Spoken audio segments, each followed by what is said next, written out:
महिषासुर ने तुरंत और सम्मानपूर्वक सहमति व्यक्त की। हाँ, जाओ, गोमांतक के पुतला अवतार ने हाथ हिलाते हुए कहा। यह कनिष्ठ विदा लेता है।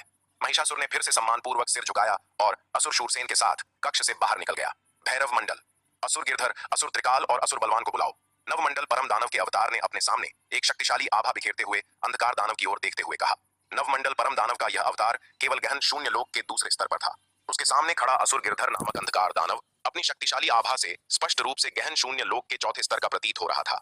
हालांकि गहन शून्य लोक के चौथे स्तर के इस शक्तिशाली अंधकार दानव से बात करने का उसका लहजा पूरी तरह से दबदबे वाला था। फिर भी गहन शून्य लोक के चौथे स्तर के अंधकार दानव असुर गिरधर को नवमंडल परम दानव के अवतार के इस लहजे से कोई आपत्ति नहीं थी। नवमंडल प्रमुख, आपने असुर त्रिकाल और असुर बलवान को बुलाने का क्या आदेश दिया है? असुर गिरधर नामक उस शक्तिशाली अंधकार दानव ने उत्सुकता से पूछा। यद्यपि उसकी साधना गहन शून्य लोक के चौथे स्तर तक पहुंच चुकी थी, फिर भी उसने नवमंडल परम दानव के गहन शून्य लोक के दूसरे स्तर के इस अवतार के सामने सम्मानपूर्ण व्यवहार बनाए रखा।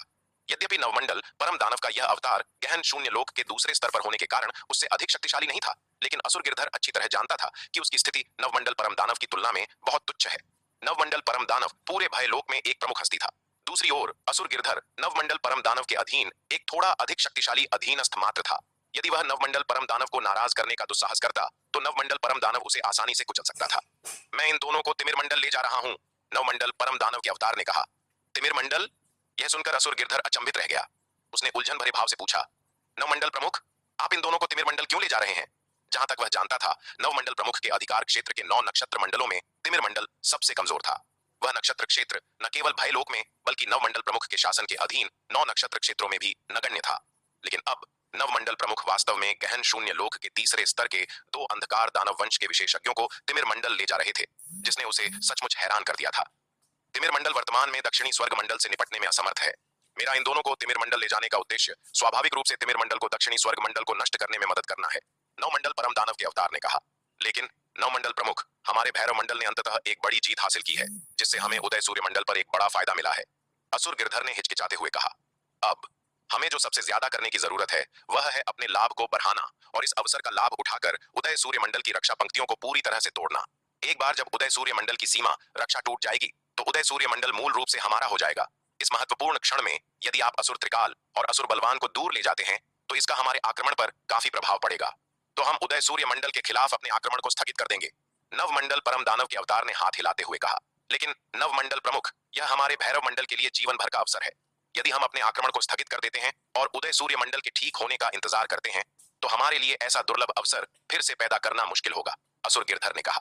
नवमंडल प्रमुख, क्या हम अभी के लिए तिमिर मंडल के मामले को टाल सकते हैं? उदय सूर्य मंडल से निपटने के बाद हम दक्षिणी स्वर्ग मंडल से निपटने में तिमिर मंडल की मदद कर सकते हैं। उसके विचार में दक्षिणी स्वर्ग मंडल उदय सूर्य मंडल के सामने कुछ भी नहीं था। यदि उनका भैरव मंडल उदय सूर्य मंडल पर कब्जा कर सकता है तो यह 10 दक्षिणी स्वर्ग मंडलों के बराबर होगा। यदि दक्षिणी स्वर्ग मंडल के कारण उदय सूर्य मंडल के खिलाफ उनका आक्रमण विलंबित होता है तो क्या यह फायदे से ज्यादा नुकसान का सौदा नहीं होगा? हम देरी नहीं कर सकते। यह सुनकर नवमंडल परम दानव के अवतार ने सिर हिलाया और कहा, दक्षिणी स्वर्ग मंडल में एक अद्वितीय प्रतिभा ने अमर लोक में प्रवेश कर लिया है और 11 सफेद कमल साधना पुष्प संघनित कर लिए हैं। ऐसी राक्षसी प्रतिभा को जल्द से जल्द खत्म कर दिया जाना चाहिए, अन्यथा एक बार बड़ा होने के बाद वह अनिवार्य रूप से हमारे अंधकार दानव वंश के लिए एक बड़ा खतरा बन जाएगा। क्या? एक अद्वितीय प्रतिभा जिसने अमर लोक में प्रवेश किया और 11 सफेद कमल साधना पुष्प संघनित किए? यह सुनकर असुर गिरधर अचंभित रह गया। ऐसी प्रतिभा उनके पूरे भय लोक में भी शीर्ष मार्शल आर्ट्स प्रतिभाओं में से एक मानी जाएगी। ऐसी स्वर्ग विपरीत प्रतिभा को सचमुच जीवित नहीं छोड़ा जा सकता।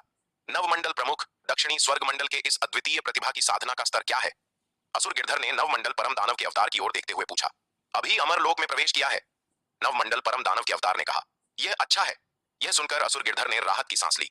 अमर लोक में प्रवेश करना और 11 सफेद कमल साधना पुष्प संघनित करना वास्तव में एक अत्यंत आश्चर्यजनक मार्शल आर्ट्स प्रतिभा है। आखिरकार वह अमर लोक की स्वर्गीय मार्ग की सीमा से केवल एक कदम दूर है। सौभाग्य से उसने अभी अभी सफलता प्राप्त की है। उसकी अभूतपूर्व मार्शल आर्ट्स प्रतिभा के बावजूद अमर लोक के प्रथम स्तर का होने मात्र से यह गारंटी नहीं है कि उसके पास दुर्जेय शक्ति है। ऐसे मार्शल आर्ट्स प्रतिभा को खत्म करना अपेक्षाकृत आसान है। किसी अद्वितीय प्रतिभा को खत्म करने का सबसे अच्छा तरीका उनके पूरी तरह से परिपक्व होने से पहले प्रहार करना है। एक मार्शल आर्ट्स प्रतिभा जो परिपक्व नहीं हुआ है, उसकी प्रतिभा कितनी भी उत्कृष्ट क्यों न हो, वह केवल एक मार्शल आर्ट्स प्रतिभा है, न कि कोई अद्वितीय महाबली। नवमंडल प्रमुख, दक्षिणी स्वर्ग मंडल के उस अद्वितीय प्रतिभा ने अभी अभी अमर लोक में प्रवेश किया है। हमें इतनी जल्दी में होने की कोई आवश्यकता नहीं है, असुर गिरधर ने कहा। उदय सूर्य मंडल से निपटने के बाद हम उससे निपट सकते हैं, इसमें कोई देरी नहीं होगी। एक मार्शल आर्ट्स प्रतिभा जिसने अभी अभी अमरलोक में प्रवेश किया है, किसे पता है कि उसे वास्तव में परिपक्व होने में कितने साल लगेंगे। उसके विचार में जल्दबाजी करने की कोई आवश्यकता नहीं है। नहीं, इस तरह के काम में देरी नहीं की जा सकती। यह सुनकर नवमंडल परम दानव के अवतार ने सिर हिलाया। इस स्तर की मार्शल आर्ट्स प्रतिभाएं बहुत अप्रत्याशित होती हैं। उसे जल्द से जल्द खत्म करने से अप्रत्याशित जटिलताओं को रोका जा सकेगा।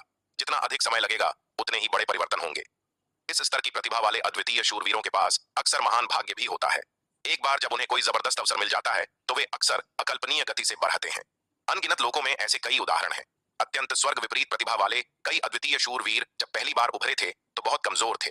उस समय दूसरों ने अक्सर उन्हें गंभीरता से नहीं लिया, लेकिन कुछ 100 या कुछ हजार वर्षों में ही वे चींटियां जिन्हें कभी तुच्छ समझा जाता था, जब वे फिर से सबके सामने आईं तो वे विशाल जीव बन चुकी थीं। तब तक उससे निपटना बहुत देर हो चुकी थी। एक बार जब ऐसा अद्वितीय शूरवीर परिपक्व हो जाता है तो उससे निपटने की कठिनाई उस समय की तुलना में कई गुना अधिक होती है जब वह कमजोर था। इसलिए ऐसे असाधारण प्रतिभाशाली शूरवीर से निपटने में देरी नहीं की जा सकती। जितनी जल्दी हो उतना अच्छा। जितना अधिक समय लगेगा परिवर्तन उतने ही बड़े होते जाएंगे। नवमंडल परम दानव की नजर में वनवीर को खत्म करना पूरे उदय सूर्य मंडल को खत्म करने से कहीं अधिक महत्वपूर्ण है। उदय सूर्य मंडल को खत्म करने में देरी का उस पर कोई खास प्रभाव नहीं पड़ेगा। उदय सूर्य मंडल पर जल्द कब्जा करने से अधिक उसके क्षेत्र में एक और नक्षत्र मंडल जुड़ जाएगा। लेकिन अगर वनवीर सुचारू रूप से बड़ा होता है तो खतरा न केवल उसके अपने 1 या 2 नक्षत्र मंडलों तक सीमित रहेगा, बल्कि पूरे भय लोक के लिए एक बड़ा खतरा पैदा करेगा। इसलिए नवमंडल परम दानव इन कारकों के सापेक्ष महत्व को स्पष्ट रूप से समझता है। वनवीर को कम मत आंकिए, क्योंकि उसने हाल ही में अमरलोक में प्रवेश किया है। अमरलोक के प्रथम स्तर की मात्र एक चींटी महत्वहीन है, लेकिन एक बार जब वह सुचारू रूप से बढ़ाता है तो उसका खतरा उस छोटे उदय सूर्य मंडल की तुलना में कहीं अधिक है। ठीक है, नवमंडल परम दानव के अवतार के शब्द सुनकर असुर गिरधर केवल बेबसी से ही कह सका। वह नवमंडल परम दानव के निर्णय से गहराई से असहमत था।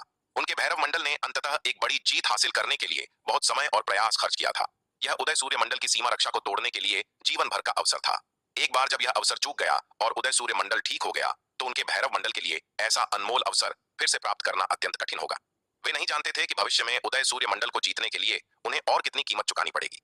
लेकिन नवमंडल परम दानव के फैसले की कड़ी अस्वीकृति के बावजूद वह केवल आदेश को पूरा कर सकता था और असुर त्रिकाल और असुर बलवान को बुला सकता था। हालांकि वह नाम मात्र के लिए भैरव मंडल का प्रमुख था, लेकिन अंततः वह नवमंडल परम दानव का एक अधीनस्थ ही था। भैरव मंडल के प्रमुख के रूप में उसकी स्थिति हमेशा वास्तविक अधिकार की रही थी, न कि सच्चे स्वामित्व की। नवमंडल परम दानव ने उसे भैरव मंडल का प्रमुख बनाया और वह सही प्रमुख था।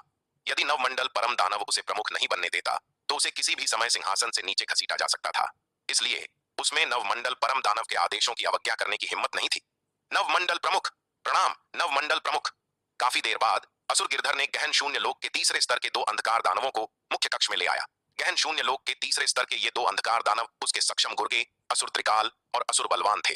असुर त्रिकाल और असुर बलवान पूरे भैरव मंडल में उसके यानी भैरव मंडल के प्रमुख के अलावा 2 सबसे शक्तिशाली गहन शून्य लोक के विशेषज्ञ भी थे। मुख्य कक्ष में प्रवेश करने के बाद असुर त्रिकाल और असुर बलवान ने सम्मान पूर्वक नवमंडल परम दानव को सिर झुकाया। असुर त्रिकाल, असुर बलवान, तुम दोनों अपना सामान बांध लो और कल तिमिर मंडल के लिए प्रस्थान करो। नवमंडल परम दानव के अवतार ने गहन शून्य लोक के तीसरे स्तर के 2 अंधकार दानवों की ओर देखा और सीधे आदेश दिया। यह सुनकर असुर त्रिकाल और असुर बलवान अवाक रह गए और उलझन भरे भाव से एक दूसरे की ओर देखने लगे। बिना किसी कारण के उन्हें अचानक तिमिर मंडल क्यों भेजा जा रहा था? यदि वे नवमंडल परम दानव के अवतार के साथ तिमिर मंडल गए तो भैरव मंडल का क्या होगा? उनके भैरव मंडल ने अंततः उदय सूर्य मंडल के खिलाफ युद्ध में एक बड़ी जीत हासिल की थी और इस अवसर का लाभ उठाकर उदय सूर्य मंडल की सीमा रक्षा को तोड़ने के लिए उत्सुक थे। और अब नवमंडल परम दानव का अवतार उन दोनों को तिमिर मंडल भेज रहा था। ये दोनों भैरव मंडल के प्रमुख व्यक्ति थे, असुर गिरधर के अलावा 2 सबसे शक्तिशाली योद्धा। यदि वे चले गए तो उनका भैरव मंडल अब शक्ति के मामले में उदय सूर्य मंडल पर कोई लाभ नहीं उठा पाएगा। जी नवमंडल प्रमुख। हालांकि असुर त्रिकाल और असुर बलवान हैरान थे, फिर भी उन्होंने सम्मान पूर्वक सहमति व्यक्त की। वे दोनों अच्छी तरह जानते थे कि वे किसके अधीनस्थ हैं। हालांकि भैरव मंडल नाम मात्र के लिए असुर गिरधर के नियंत्रण में था, लेकिन वास्तविक नियंत्रक नवमंडल परम दानव था। इस तथ्य से मूर्ख मत बनो कि भैरव मंडल में रहने वाले नवमंडल परम दानव की साधना केवल गहन शून्य लोक के दूसरे स्तर की थी, जो उनसे कम थी। नवमंडल परम दानव का वास्तविक शरीर एक अत्यंत शक्तिशाली विशेषज्ञ था। स्वाभाविक रूप से उनमें नवमंडल परम दानव के आदेशों की अवज्ञा करने की हिम्मत नहीं थी। दक्षिणी स्वर्ग मंडल, शक्ति सिंधु महाद्वीप। विराट उस आंगन के द्वार पर पहुंचा जहां स्वरा रहती थी और द्वार खटखटाया। जल्द ही आंगन का द्वार अंदर से खुल गया। विराट, क्या तुम्हें कोई काम है? स्वरा ने विराट को देखते हुए पूछा। क्या ऐसा इसलिए है क्योंकि तुम्हारे स्वर्ण नाग अवतार को पूर्वी रहस्य मंडल में परेशानी का सामना करना पड़ा है और उसे मेरी मदद की आवश्यकता है? जब से उसने अंतरिक्ष को चीरकर विराट के स्वर्ण नाग अवतार को पूर्वी रहस्य मंडल भेजा था, तब से वह उसके बारे में चिंतित थी। हालांकि विराट का स्वर्ण नाग अवतार एक साधारण अमरलोक के प्रथम स्तर के योद्धा से कहीं अधिक मजबूत था और उसके पास कई त्रूप के पत्ते थे, विशेष रूप से चूंकि उसने पूर्वी रहस्य मंडल जाने से पहले उसे एक बहुत ही शक्तिशाली व्यूह बनाने में मदद करने के लिए कहा था। इन शक्तिशाली तरीकों से विराट का स्वर्ण नाग अवतार एक सच्चे गहन शून्य लोक के विशेषज्ञ का भी कुछ समय तक सामना कर सकता था। लेकिन फिर भी स्वरा अभी भी विराट के स्वर्ण नाग अवतार के बारे में चिंतित थी, क्योंकि पूर्वी रहस्य मंडल बहुत शक्तिशाली था। इसकी शक्ति दक्षिणी स्वर्ग मंडल से कहीं अधिक थी और पूर्वी रहस्य मंडल का जो दुश्मन था, अग्निग्रह मंडल के रक्तजीवी वंश, वह भी एक अविश्वसनीय रूप से शक्तिशाली दुश्मन था। पूर्वी रहस्य मंडल वर्तमान में अग्निग्रह मंडल के रक्तजीवी वंश के आक्रमण का सामना कर रहा है और स्थिति अविश्वसनीय रूप से खतरनाक हो गई है। यहाँ तक कि वह भी एक सच्ची गहन शून्य लोक की विशेषज्ञ होने के नाते ऐसी खतरनाक स्थिति में अपनी सुरक्षा की गारंटी नहीं दे सकती थी। विराट के स्वर्ण नाग अवतार की तो बात ही छोड़ दें, जो केवल अमरलोक के प्रथम स्तर का एक साधारण योद्धा था। इसलिए विराट को अपने पास आता देख स्वरा का पहला विचार यही था कि क्या विराट के स्वर्ण नाग अवतार को पूर्वी रहस्य मंडल में किसी खतरे का सामना करना पड़ा है। यह मेरे स्वर्ण नाग अवतार के बारे में नहीं है, बल्कि मेरे निर्मल अवतार के बारे में है, विराट ने एक व्यंग्यात्मक मुस्कान के साथ कहा। तुम्हारा निर्मल अवतार? तुम्हारे निर्मल अवतार को क्या हुआ? यह सुनकर स्वरा अवाक रह गई, फिर गुस्से से बोली, क्या ऐसा हो सकता है कि वह दुष्ट तन्वी तुम्हारे निर्मल अवतार की रक्षा करने में विफल रही, जिससे उसे दुश्मन द्वारा घात लगाकर हमला करने का मौका मिला? वह दुष्ट तन्वी पूरी तरह से बेकार है, यह अपमानजनक है। मैं अभी जाकर उससे हिसाब किताब करने जा रही हूँ। इतना कहकर स्वरा तन्वी का सामना करने के लिए दक्षिणी स्वर्ग महाद्वीप के श्रवण वर्षा विद्यापीठ की यात्रा करने के लिए शक्ति सिंधु महाद्वीप के स्थानिक स्थानांतरण व्यूह का उपयोग करने के इरादे से बाहर निकल गई। तन्वी ने विराट के निर्मल अवतार पर कब्जा कर लिया था, फिर भी वह उसकी सुरक्षा की गारंटी नहीं दे सकती थी। स्वरा की नजर में यह बिल्कुल अक्षम्य था। नहीं वरिष्ठ, आपने गलत समझा है। विराट ने जल्दी से स्वरा को एक तरफ खींचा और स्पष्ट किया, मेरा निर्मल अवतार ठीक है। तुम्हारा निर्मल अवतार ठीक है? स्वरा अवाक रह गई, फिर थोड़ी नाराजगी के साथ कहा, विराट यह सब क्या हो रहा है? क्या तुमने अभी यह नहीं कहा था कि तुम अपने निर्मल अवतार के बारे में मुझसे मिलने आए हो? अब तुम कह रहे हो कि वह ठीक है। क्या तुम मेरा मजाक उड़ा रहे हो? वरिष्ठ, मैं आपका मजाक उड़ाने की हिम्मत कैसे कर सकता हूं? विराट ने बेबसी से कहा, मेरा निर्मल अवतार अभी ठीक है, लेकिन भविष्य में संभवतः उसे काफी परेशानी का सामना करना पड़ेगा। विराट, तुम्हारे कहने का क्या मतलब है? तुम जितना बोलते हो मैं उतनी ही भ्रमित होती जाती हूँ। स्वरा ने उलझन भरे भाव से पूछा। वरिष्ठ स्वरा, आपको पता है कि मेरे निर्मल अवतार ने अमरलोक में प्रवेश कर लिया है ना? विराट ने स्वरा की ओर देखते हुए पूछा। हालांकि स्वरा शक्ति सिंधु महाद्वीप पर एकांत साधना में थी, लेकिन वह अपने आसपास की दुनिया से अनजान नहीं थी। उसके सूचना के स्रोत अभी भी काफी अच्छी तरह से जुड़े हुए थे। यह बात उसे छिपी नहीं रहनी चाहिए थी। तो क्या हुआ? अगर मैं जानती हूँ, स्वरा ने कहा। वरिष्ठ को पता होना चाहिए कि जब मेरे निर्मल अवतार ने अमरलोक में प्रवेश किया तो उसने 11 सफेद कमल साधना पुष्पों को संघनित किया है ना? विराट ने उसकी ओर देखते हुए पूछा। हाँ, मुझे पता है। स्वरा ने सिर हिलाया, विराट की ओर देखते हुए बोली, विराट, क्या तुम्हें डर है कि यह खबर जानने के बाद अंधकार दानव वंश तुम्हारे निर्मल अवतार की हत्या करने के लिए किसी को भेजेगा? तथ्य यह है कि विराट के निर्मल अवतार वनवीर ने अमरलोक में प्रवेश किया था और पूरे 11 सफेद कमल साधना पुष्पों को संघनित किया था, जिसने पूरे दक्षिणी स्वर्ग मंडल में सनसनी मचा दी थी, जिसके बारे में वह स्वाभाविक रूप से जानती थी। उसकी शिष्या हिमानी ने उसे इसके बारे में जानने के तुरंत बाद बताया था। स्वरा स्वाभाविक रूप से अनुमान लगा सकती थी कि यदि अंधकार दानव वंश को इस खबर का पता चलता है तो वे निश्चित रूप से इसे आसानी से जाने नहीं देंगे। विराट के निर्मल अवतार को खत्म करने के लिए वे संभवतः कोई कसर नहीं छोड़ेंगे।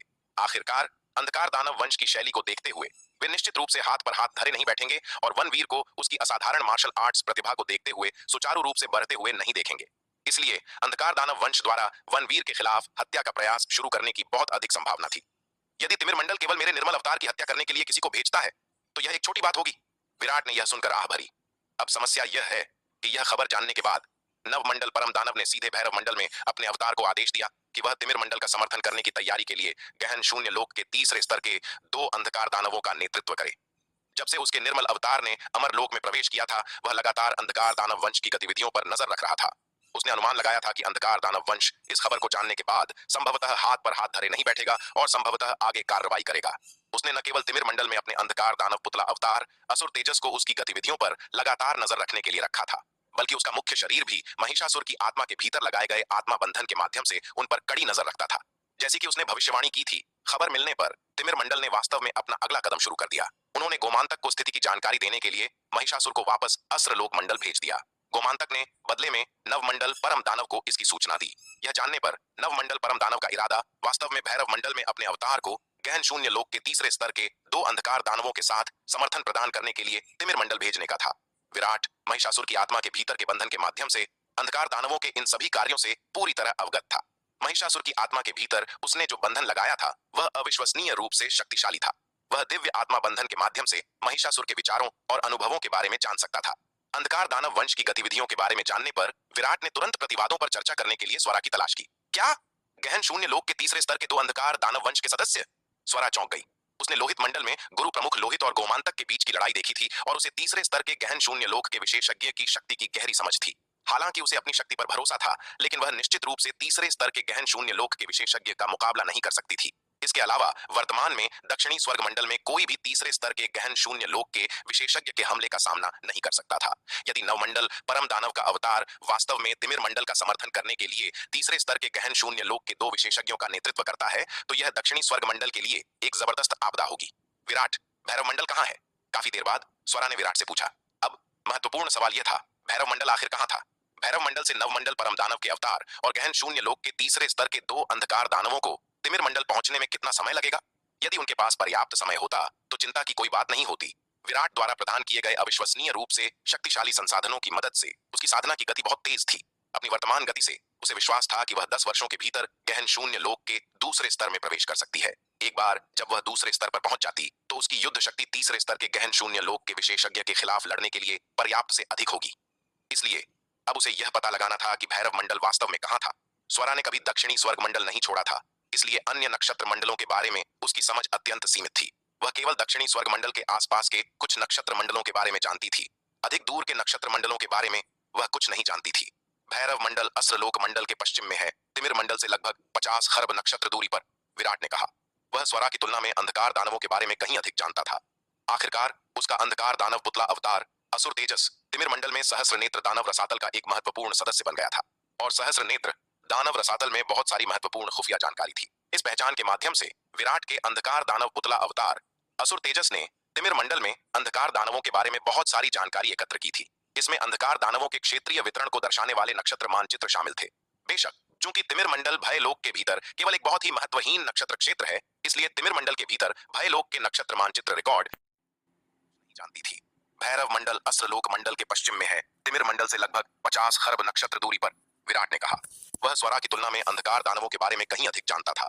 आखिरकार उसका अंधकार दानव पुतला अवतार असुर तेजस तिमिर मंडल में सहस्र नेत्र दानव रसातल का एक महत्वपूर्ण सदस्य बन गया था और सहस्र नेत्र दानव रसातल में बहुत सारी महत्वपूर्ण खुफिया जानकारी थी। इस पहचान के माध्यम से विराट के अंधकार दानव पुतला अवतार असुर तेजस ने तिमिर मंडल में अंधकार दानवों के बारे में बहुत सारी जानकारी एकत्र की थी। इसमें अंधकार दानवों के क्षेत्रीय वितरण को दर्शाने वाले नक्षत्र मानचित्र शामिल थे।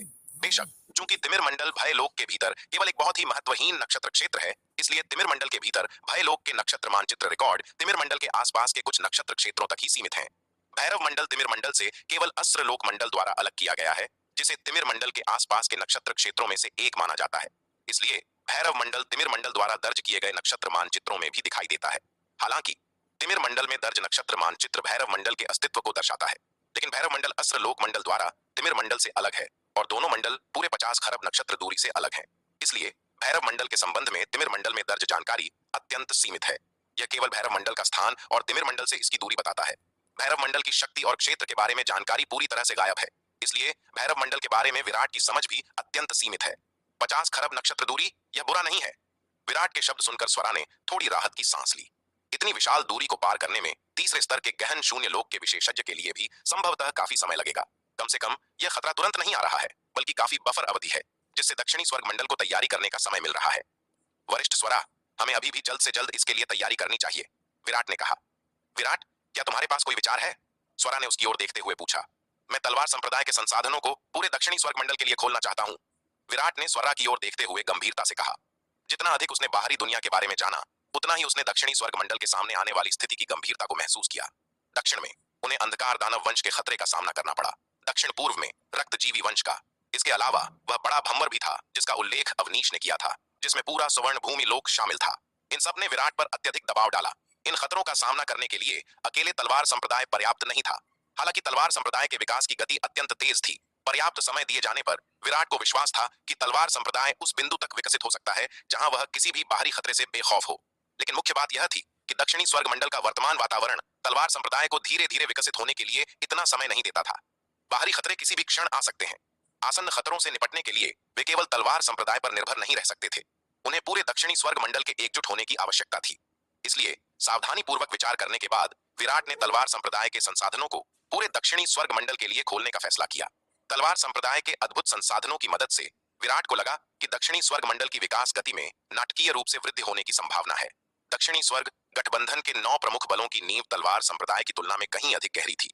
एक बार जब उन्हें तलवार संप्रदाय के संसाधन मिल गए तो निस्संदेह उनकी शक्ति में काफी वृद्धि होगी। जब दक्षिणी स्वर्ग मंडल की समग्र शक्ति बढ़ेगी तभी उन्हें आसन्न खतरों का सामना करने में अधिक विश्वास होगा। विराट, मुझे लगता है कि तुम्हें अभी भी इस मामले पर सावधानी पूर्वक विचार करने की आवश्यकता है, स्वरा ने गंभीरता से कहा। जबकि तुम्हारा विचार अच्छा है, चीजें वैसी विकसित नहीं हो सकती हैं जैसी तुम उम्मीद करते हो। वरिष्ठ स्वरा, आपके कहने का क्या मतलब है? विराट अवाक रह गया। उसने स्वरा की ओर उलझन में देखा। उसने सोचा था कि जब उसने यह तरीका प्रस्तावित किया तो स्वरा उसका पुरजोर समर्थन करेगी। अप्रत्याशित रूप से स्वरा ने उसका विचार सुनते ही तुरंत आपत्ति जता दी। विराट, तुम मार्शल आर्ट्स योद्धाओं के लिए तलवार संप्रदाय के अद्भुत संसाधनों के आकर्षण को कम आंकते हो और तुम इंसानी लालच को भी कम आंकते हो, स्वरा ने कहा। यदि तुम उन संसाधनों को खोलते हो तो दक्षिणी स्वर्ग मंडल के संप्रदाय उन्हें प्राप्त करने और उनके चमत्कारी प्रभावों का अनुभव करने के बाद अनिवार्य रूप से लालची विचार विकसित करेंगे। वे जरूरी नहीं कि तुम्हारे आभारी होंगे, इसके बजाय वे तलवार संप्रदाय से और भी अधिक संसाधन हथियाने की सोच रहे होंगे। इन संसाधनों को हथियाने के लिए ये संप्रदाय आपस में भी लड़ सकते हैं। यह पूरे दक्षिणी स्वर्ग मंडल को आंतरिक कलह में डाल सकता है। यदि ऐसा कुछ होता है तो यह एक बहुत बड़ा नुकसान होगा। तो वरिष्ठ, आपको क्या लगता है कि हमें क्या करना चाहिए? विराट ने एक पल के लिए शांत होकर स्वरा की ओर देखते हुए पूछा। उसने खुद उस स्थिति पर विचार किया था जिसका स्वरा उल्लेख कर रही थी। वह इतना बड़ा जोखिम तब तक नहीं उठाता जब तक कि बिल्कुल आवश्यक न हो। उसे इंसानी लालच की गहरी समझ थी। हालांकि दक्षिणी स्वर्ग मंडल वर्तमान में संकटों से घिरा हुआ है। पर्याप्त शक्ति के बिना इसका भविष्य लोहित मंडल की तरह हो सकता है। उसने लोहित मंडल के दुखद अंत को प्रत्यक्ष रूप से देखा था। पूर्वी रहस्य मंडल के सुचारू महाद्वीप पर उसके स्वर्ण नाग अवतार ने भी पूर्वी रहस्य मंडल पर रक्तजीवी वंश के आक्रमण के प्रभावों को गहराई से महसूस किया था। वह वास्तव में दक्षिणी स्वर्ग मंडल को लोहित मंडल या पूर्वी रहस्य मंडल के समान भाग्य भुगतते हुए नहीं देखना चाहता था। तुम्हारा तरीका असंभव नहीं है, लेकिन अभी नहीं, स्वरा ने कहा। तब तक प्रतीक्षा करो जब तक कि तलवार संप्रदाय की शक्ति अन्य शक्तियों के लालच और महत्वाकांक्षा को रोकने के लिए पर्याप्त न हो जाए। लेकिन अभी तलवार संप्रदाय की शक्ति अंततः बहुत कमजोर है। तलवार संप्रदाय की सेना अविश्वसनीय रूप से शक्तिशाली है। स्वरा ने इसे प्रत्यक्ष रूप से देखा था। विशुद्ध रूप से सैन्य शक्ति के मामले में तलवार संप्रदाय वास्तव में दक्षिणी स्वर्ग गठबंधन के 9 प्रमुख बलों में से किसी से भी कमजोर नहीं है। लेकिन तलवार संप्रदाय की नींव अंततः बहुत उथली है। तलवार संप्रदाय में अभी भी उच्च स्तरीय युद्ध शक्ति की भारी कमी है। पूरे तलवार संप्रदाय में केवल विराट स्वयं शीर्ष स्तरीय विशेषज्ञों का मुश्किल से सामना कर सकता है। दूसरों के पास ऐसा करने की ताकत ही नहीं है। विराट, इस मामले में जल्दबाजी नहीं की जा सकती, स्वरा ने विराट से कहा। तुमने पहले ही तलवार संप्रदाय के साधना संसाधनों को श्रवण वर्षा विद्यापीठ को प्रदान कर दिया है ना? कुलपति मयंक अभी भी भरोसेमंद होने चाहिए। बस अपनी मूल योजना के साथ आगे बढ़ो। मेरे निर्मल अवतार ने श्रवण वर्षा विद्यापीठ को केवल नागदंत चावल और अमर औषधि प्रदान की थी। प्राचीन बेर और पन्ना मज्जा अमृत के रूप में मैंने उन्हें नहीं दिया। मैंने केवल तन्वी को पन्ना मज्जा अमृत दिया है, विराट ने कहा। अगर यह पहले की बात होती तो इस योजना का पालन करने में कोई समस्या नहीं होती, लेकिन अब दक्षिणी स्वर्ग मंडल के सामने आने वाली स्थिति को देखते हुए मुझे लगता है कि यह पर्याप्त नहीं है। दक्षिणी स्वर्ग मंडल को अभी भी अधिक गहन शून्य लोक के विशेषज्ञों और अधिक उच्च स्तरीय युद्ध शक्ति की आवश्यकता है। वह रुका, फिर स्वरा की ओर देखा और पूछा, वरिष्ठ स्वरा, सीधे पन्ना मज्जा अमृत और प्राचीन बेर कुलपति मयंक को सौंपने के मेरे विचार के बारे में आपका क्या सोचना है? यह उचित नहीं है। यह सुनकर स्वरा ने सिर हिलाया। तुम जो कर रहे हो उसका जोखिम बहुत अधिक है। प्राचीन बेर और पन्ना मज्जा अमृत दोनों ही मार्शल आर्ट्स योद्धाओं द्वारा लालसा किए जाने वाले साधना खजाने हैं। यहाँ तक कि एक गहन शून्य लोक का विशेषज्ञ भी ऐसे खजाने के प्रलोभन का विरोध करना मुश्किल समझेगा। हालांकि कुलपति मयंक युद्ध के प्रबल समर्थक हैं और उनका चरित्र आमतौर पर विश्वसनीय है, लेकिन कौन जानता है कि पन्ना मज्जा अमृत और प्राचीन बेर देखने के बाद उनके मन में अन्य इरादे विकसित हो जाएं। क्योंकि विराट की साधना बहुत कमजोर है, उसके पास कुलपति मयंक का विरोध करने की कोई क्षमता नहीं है। कोई भी यह गारंटी नहीं दे सकता कि एक गहन शून्य लोक का विशेषज्ञ ऐसे अनमोल साधना खजाने के प्रति आकर्षित नहीं होगा। जब उसने गुरु प्रमुख वेदांत को देने के लिए प्राचीन बेर निकाले तो वह पहले से ही एक बहुत बड़ा जोखिम उठा रही थी। उस समय वह एक जुआ भी खेल रही थी। यदि वह जीत जाती तो वह सुरक्षित रहती, लेकिन अगर वह हार जाती तो उसका भी अच्छा अंत नहीं होता। सौभाग्य से वह अंततः जीत गई, लेकिन इस तरह का जुआ बहुत खतरनाक है। विराट, यदि तुम दक्षिणी स्वर्ग मंडल में अन्य गहन शून्य लोक के विशेषज्ञों को प्राचीन बेर देना चाहते हो तो तुम्हें यह मामला बूढ़े गुरु प्रमुख वेदांत पर छोड़ देना चाहिए। वैसे भी बूढ़े गुरु प्रमुख वेदांत इस तरह की चीजों में पहले से ही बहुत अनुभवी हैं और अपनी शक्ति के साथ वे अन्य गहन शून्य लोक के विशेषज्ञों के लालच और लालसा का सामना कर सकते हैं, स्वरा ने विराट से कहा। ठीक है, यही एकमात्र रास्ता है। विराट ने एक पल के लिए सोचा और अंततः सिर हिलाया। स्वरा के साथ इस बातचीत में उसने अंततः स्वरा की सलाह सुनी। स्वरा सही थी। इस तरह की चीजों में जल्दबाजी नहीं की जा सकती। उसका विचार अच्छा था, लेकिन चीजें वैसी विकसित नहीं हो सकती हैं जैसी वह उम्मीद करता था। इंसानी दिलों को नियंत्रित करना सबसे मुश्किल काम है। इस मामले में बहुत आक्रामक होना अंततः उसके इरादे के विपरीत हो सकता है। मूल योजना के अनुसार कदम दर कदम आगे बढ़ना बेहतर था। अपना निर्णय लेने के बाद विराट स्वरा के आंगन से निकल गया और स्थानिक स्थानांतरण व्यूह के माध्यम से दक्षिणी स्वर्गगुप्त क्षेत्र में प्रवेश कर गया। वह दक्षिणी स्वर्गगुप्त क्षेत्र में स्वर्ण लौह पर्वत पर पहुंचा, अनंत परम मीनार को बुलाया, नीले वस्त्रधारी बालक को बाहर पहरा देने के लिए कहा और फिर अनंत परम मीनार के दूसरे स्तर में प्रवेश किया। अनंत परम मीनार के दूसरे स्तर के स्थानिक स्थानांतरण व्यूह के माध्यम से उसने प्राचीन महाद्वीप में प्रवेश किया। अब उसे जो करना था वह प्राचीन महाद्वीप पर बेर के जंगल में जाना था और अधिक से अधिक प्राचीन बेर प्राप्त करना था। तिमिर मंडल। असुरलोक मंडल से लौटने के बाद महिषासुर ने गोमांतक के शब्द सम्राट अंधक, असुर प्रलय और गहन शून्य लोक के विशेषज्ञों के एक समूह को बताए। यह बहुत अच्छा है। यदि भैरव मंडल में नव मंडल प्रमुख का अवतार गहन शून्य लोक के तीसरे स्तर के 2 विशेषज्ञों के साथ आता है तो दक्षिणी स्वर्ग मंडल को आसानी से मिटाया जा सकता है। महिषासुर की बात सुनने के बाद सम्राट अंधक ने खुशी से उद्गार व्यक्त किया। यदि उनके तिमिर मंडल में गहन शून्य लोक के तीसरे स्तर के 2 और विशेषज्ञ हो सकते हैं तो यह उन्हें दक्षिणी स्वर्ग मंडल पर भारी लाभ देने के लिए पर्याप्त से अधिक होगा। तब तक दक्षिणी स्वर्ग मंडल के पास तिमिर मंडल के आक्रमण का सामना करने के लिए क्या होगा? असुर मल्लाक्ष जोर से हंसने से खुद को नहीं रोक सका। हा, दक्षिणी स्वर्ग मंडल को थोड़ा और जीने दो। यह उनके लिए स्वतंत्र रूप से जीने का आखिरी मौका है। तिमिर मंडल में आने के बाद से अस्त्रलोक मंडल के ये अंधकार दानव बहुत नाराजगी पाले हुए थे। मूल रूप से उन्होंने सोचा था कि अस्त्रलोक मंडल के गहन शून्य लोक के स्तर के इन शक्तिशाली अंधकार दानवों की मदद से दक्षिणी स्वर्ग मंडल पर कब्जा करना बहुत आसान होगा। लेकिन उन्हें कभी उम्मीद नहीं थी कि एक युद्ध के बाद न केवल उन्हें दक्षिणी स्वर्ग मंडल से कोई लाभ नहीं मिला बल्कि नव मंडल परम दानव का गहन शून्य लोक के प्रथम स्तर का अवतार भी तिमिर मंडल के पूर्वी भाग में नष्ट हो गया। इससे उन्हें बहुत दुख हुआ। वे अपनी शर्मिंदगी धोने के लिए हर समय दक्षिणी स्वर्ग मंडल को नष्ट करना चाहते थे। इस समय तिमिर और अस्त्रलोक क्षेत्रों के अंधकार दानव दोनों ही यह खुशखबरी सुनकर बहुत खुश हुए। उनका उत्साह बरस गया और उनकी पिछली उदासी दूर हो गई। महिषासुर, लोहित मंडल में अब स्थिति कैसी है? भगवान गोमांतक, क्या लोहित मंडल में उन बचे हुए लोगों का पूरी तरह से सफाया हो गया है? अपने प्रारंभिक उत्साह के बाद असुर प्रलय ने महिषासुर से लोहित मंडल की स्थिति के बारे में पूछा। भगवान असुर प्रलय, हमारे अस्त्रलोक मंडल की स्थिति काफी गंभीर है, महिषासुर ने एक व्यंग्यात्मक मुस्कान के साथ कहा। क्या? असुर प्रलय अचंभित रह गया और जल्दी से पूछा, तुम्हारे कहने का क्या मतलब है? भगवान असुर प्रलय, बात ऐसी है। महिषासुर ने फिर वह सब बताया जो वह असुर प्रलय को जानता था। बेशक वह खुद इस मामले के बारे में ज्यादा नहीं जानता था, केवल अपने गुरु असुर शूरसेन से कुछ अंश ही जानता था। वह असुर शूरसेन से विवरण पूछना चाहता था लेकिन असुर शूरसेन बोलने को तैयार नहीं थे। महिषासुर का वृत्तांत सुनने के बाद पूरा कक्ष शांत हो गया। ऐसा कैसे हो सकता है?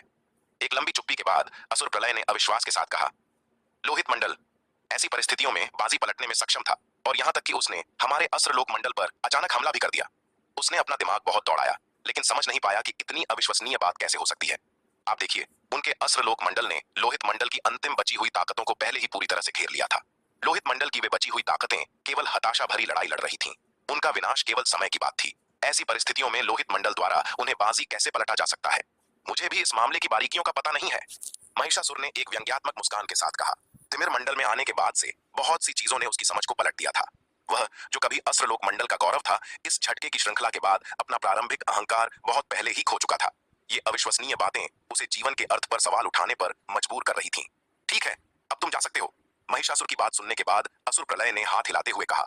मूल रूप से वे यह सुनकर बहुत खुश हुए थे कि भैरव मंडल में नव मंडल परम दानव का अवतार तिमिर मंडल का समर्थन करने के लिए गहन शून्य लोक के तीसरे स्तर के 2 शक्तिशाली विशेषज्ञों का नेतृत्व करेगा। हालांकि यह जानने पर कि अस्त्रलोक मंडल को लोहित मंडल के अवशेषों के हमले के कारण भारी नुकसान हुआ है, अस्त्रलोक मंडल के इन गहन शून्य लोक के अंधकार दानव विशेषज्ञों का उत्साह तुरंत ठंडा हो गया। जी भगवान असुर प्रलय, यह कनिष्ठ विदा लेता है। असुर प्रलय के शब्द सुनकर महिषासुर ने जल्दी से सम्मान पूर्वक सिर झुकाया और फिर कक्ष से बाहर निकल गया। महिषासुर मुख्य कक्ष से बाहर निकला, आसमान की ओर देखा और एक गहरी आह भरने से खुद को नहीं रोक सका। ये दिन सचमुच असहनीय थे। इस समय उसकी मनस्थिति अविश्वसनीय रूप से परस्पर विरोधी थी। उसे खुश होना चाहिए था कि भैरव मंडल में नव मंडल परम दानव के अवतार ने तिमिर मंडल का समर्थन करने के लिए गहन शून्य लोक के तीसरे स्तर के 2 शक्तिशाली अंधकार दानवों का नेतृत्व किया था। आखिरकार अगर वे दक्षिणी स्वर्ग मंडल को नष्ट कर सकते हैं तो यह अपना गुस्सा निकालने का एक तरीका होगा। लेकिन यह विचार करते हुए कि यदि दक्षिणी स्वर्ग मंडल वास्तव में नष्ट हो गया तो क्या वह जीवित भी बचेगा? उसकी आत्मा उस मानव युवक द्वारा सील कर दी गई थी। यदि दक्षिणी स्वर्ग मंडल नष्ट हो गया तो वह अपनी उपयोगिता खो देगा और वह मानव युवक संभवतः उसे तुरंत मार डालेगा। उसका जीवन पूरी तरह से उस मानव युवक के हाथों में था। उसकी जान लेना उस मानव युवक के लिए आसान काम होगा। यह सोचकर महिषासुर कोई खुशी महसूस नहीं कर सका। प्राचीन महाद्वीप जल स्रोत पर्वत में विराट बेर के जंगल के बाहर पहुंचा। जैसे ही विराट बेर के जंगल के किनारे पहुंचा, उसके कदम लड़खड़ा गए। उसने भीतर दुबके हुए उस परिचित तेंदुए को देखा। इस बार उस दुष्ट तेंदुए ने खुद को छिपाने का कोई प्रयास नहीं किया, खुलेआम अपनी उपस्थिति प्रदर्शित कर रहा था। जब विराट पहुंचा तो तेंदुआ, जो अपनी आंखें बंद करके आराम कर रहा था, उसने आंखें खोल दी। उसने भी विराट के आगमन पर ध्यान दिया। दहाड़! विराट को देखते ही तेंदुआ तुरंत अपने पैरों पर खड़ा हो गया और उस पर दहाड़ा। यह चींटी सच में फिर से आ गई थी। तेंदुए ने विराट के बार बार भागने को एक गहरा अपमान माना। वह अपनी शर्मिंदगी धोने के लिए इस चींटी को मारने के लिए कृत संकल्प था।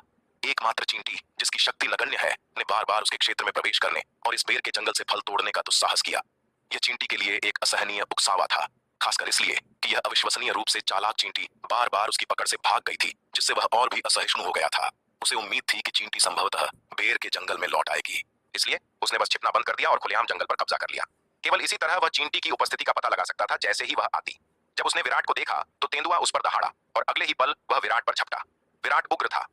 धत तेरे की, यह जानवर नीच है। वह इस बेर के जंगल में केवल कुछ प्राचीन बेर तोड़ने आया था। वह उसे मारने की कोशिश नहीं कर रहा था। यह बेर का जंगल विशाल और असीम था। उसे कोई अंदाजा नहीं था कि यहाँ कितने बेर के पेड़ हैं। वहां उगने वाले प्राचीन बेरों की संख्या अनगिनत थी। उसने जो प्राचीन बेर तोड़े थे वे इस पूरे बेर के जंगल की तुलना में समुद्र में एक बूंद के समान थे। लेकिन यह दुष्ट तेंदुआ उसे अकेला नहीं छोड़ेगा। हर बार जब वह प्राचीन बेर तोड़ने आता तो उस पर इस दुष्ट जानवर द्वारा हमला किया जाता था। हालांकि विराट क्रोधित था, फिर भी तेंदुए के हमलों का सामना करते हुए उसने लापरवाह होने की हिम्मत नहीं की। वह पहले ही तेंदुए की ताकत का प्रत्यक्ष अनुभव कर चुका था। अपनी खुद की ताकत से वह उसका मुकाबला नहीं कर सकता था। तेंदुए को झपटते देख विराट का दिमाग दौड़ा और उसने अपनी स्थानिक स्थानांतरण विद्या को सक्रिय कर दिया। तुरंत अपनी जगह से गायब हो गया। अगले ही पल वह बेर के जंगल की गहराई में दिखाई दिया। तेंदुए के हमले से बचने के बाद विराट ने अनगिनत लंबी तलवारों और जादुई खजानों को बुलाया। पेड़ों पर लगे प्राचीन बेरों पर वार करते हुए दिव्य पंख तलवार व्यूह के 12वें स्तर को खोल दिया। हालांकि इस समय उसकी सबसे मजबूत लड़ाई शैली नवद्वार परम स्वर्ग तलवार व्यूह थी। हालांकि नवद्वार परम स्वर्ग तलवार व्यूह ने उसकी दिव्य आत्मा की शक्ति का बहुत अधिक उपभोग किया। जब तक बिल्कुल आवश्यक न हो, विराट आमतौर पर ऐसे त्रूप के पत्ते का उपयोग नहीं करना चाहता था। इन प्राचीन बेरों को तोड़ना और दिव्य पंख तलवार व्यूह के 12वें स्तर को खोलना पर्याप्त से अधिक था।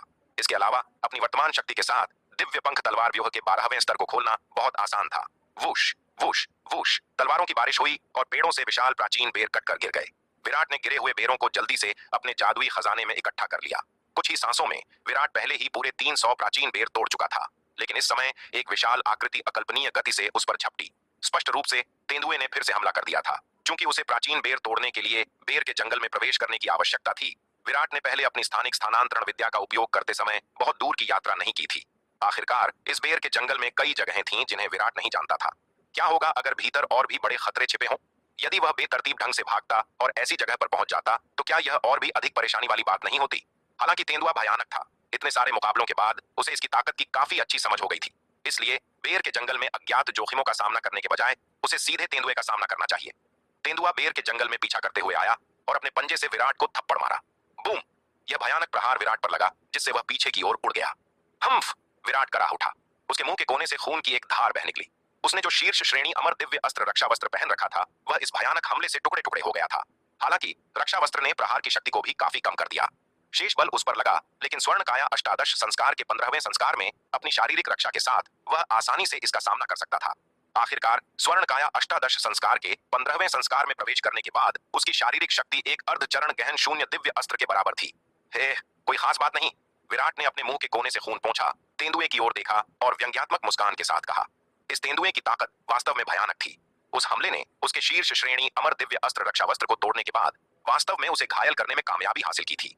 लेकिन बस इतना ही। ऐसी मामूली चोट उसके लिए बिल्कुल तुच्छ थी। उसके शीर्ष श्रेणी जन्मजात दांव शरीर की अविश्वसनीय रूप से शक्तिशाली पुनर्योजी क्षमताओं के साथ उसकी चोटें एक सांस से भी कम समय में पूरी तरह से ठीक हो गईं। दूसरे शब्दों में, जबकि यह तेंदुआ उसे घायल कर सकता था, अब इससे कोई वास्तविक खतरा नहीं था। इसके अलावा यह उसके स्वर्ण कवच ताबीज का उपयोग किए बिना था। यदि उसने स्वर्ण कवच ताबीज का उपयोग किया होता तो इसके 3 हरे बचाव, ताबीज, शीर्ष श्रेणी अमर दिव्य अस्त्र रक्षा वस्त्र और स्वर्ण काया अष्टादश संस्कार के 15वें संस्कार के साथ यह तेंदुआ उसे घायल भी नहीं कर पाता। पिछली बार जब वह इस बेर के जंगल में आया था तो वह चतुर्थ विपत्ति लोक में ही था। उस समय उसका स्वर्ण काया अष्टादश संस्कार केवल 14वें संस्कार तक ही पहुंचा था। पिछली बार स्वर्ण कवच ताबीज, शीर्ष श्रेणी अमर दिव्य अस्त्र रक्षा वस्त्र और स्वर्ण काया अष्टादश संस्कार के 14वें संस्कार पर भरोसा करते हुए उसने तेंदुए के हमले का डटकर सामना किया था। हालांकि वह गंभीर रूप से घायल हो गया था, लेकिन यह घातक नहीं था। इस बार हालांकि उसने पंचम विपत्ति लोक में प्रवेश कर लिया था और उसका स्वर्ण काया अष्टादश संस्कार भी 15वें संस्कार तक पहुंच गया था। ताकत के मामले में उसे नहीं पता था कि पिछली बार जब वह बेर के जंगल में आया था तब की तुलना में उसमें कितनी वृद्धि हुई थी। यदि उसने इस बार स्वर्ण कवच ताबीज का उपयोग किया तो यह तेंदुआ उसकी रक्षा को भेदने में भी सक्षम नहीं होगा। हालांकि अभी स्थिति बहुत जरूरी थी। उसे उम्मीद नहीं थी कि यह तेंदुआ वास्तव में बेर के जंगल की खुलेआम रखवाली कर रहा होगा। वह अभी अभी बेर के जंगल के बाहर पहुंचा था जब तेंदुए ने उसकी उपस्थिति का पता लगा लिया था। उस अत्यंत आवश्यक स्थिति में उसे स्वर्ण कवच ताबीज का उपयोग करने का समय नहीं मिला था, जिसके कारण वह तेंदुए के हमले से घायल हो गया था। तेंदुए की वास्तविक शक्ति का आकलन करने के बाद विराट ने बहुत अधिक राहत महसूस की। यह तेंदुआ वास्तव में भयानक रूप से मजबूत था। इसकी ताकत कई अर्धचरण गहन शून्य लोक के विशेषज्ञों से कहीं अधिक थी। हालांकि यह चाहे कितना भी मजबूत क्यों न हो, इसे केवल अर्धचरण गहन शून्य लोक के विशेषज्ञों के बीच एक शीर्ष स्तरीय लड़ाका माना जा सकता है, जो अभी तक सच्ची गहन शून्य लोक की युद्ध शक्ति के स्तर तक नहीं पहुंच पाया है।